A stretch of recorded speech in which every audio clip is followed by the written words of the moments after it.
تو مولانا یاسر عباس صاحب، میری آواز آپ تک پہنچ پا رہی ہے؟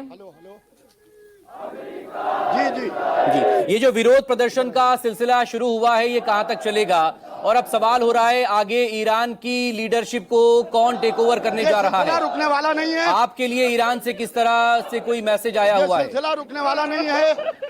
آیت اللہ خامنائی صاحب کی جو شہادت ہوئی ہے یہ سلسلہ رکنے والا نہیں ہے. شہادت ہماری میراث ہے.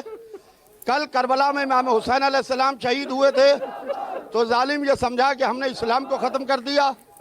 آج آیت اللہ خامنائی صاحب کی شہادت سے ظالم یہ سمجھ رہا ہے کہ ہم نے ایران کو ختم کر دیا.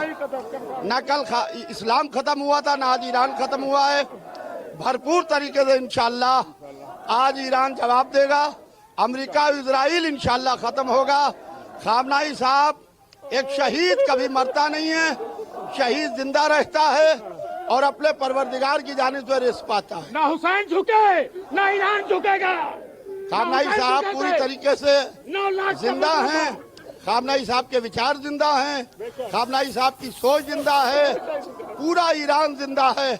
جو زمانہ یہ سمجھ رہا ہے کہ ہم نے ایران کو ختم کر دیا، انشاءاللہ امریکہ اور اسرائیل ختم ہوگا. خامنائی صاحب اور ان کی سوچ پوری طریقے سے زندہ ہے. لیکن یاسر عباس صاحب، موجودہ وقت میں ایک لیڈرشپ کرائسس بھی وہاں پر ہوا ہے، کیونکہ جو تمام جو ٹاپ آفیشلز تھے ملٹری کمانڈ کو جو لیڈ کر رہے تھے وہی اساسینیٹ کر دیے گئے ہیں، وہی کل کے حملے میں مارے گئے ہیں. کہ آج بھرپور طریقے سے جواب دیا جائے گا.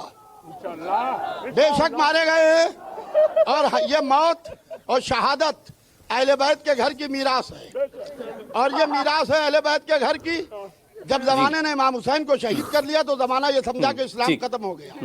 ہاتھوں کی ہتکڑیوں اور پاؤں کی بیلیوں سے علی ابن الحسین امام زین العابدین علیہ السلام اٹھے اور جناب زینب کے خطبے اور سید سجاد کے خطبے نے اسلام کو زندہ کیا ہے. لہذا یہ وہی لوگ ہیں جو اہل بیت کے پیروکار ہیں، امام حسین اور حضرت علی کے غلام ہیں. لہذا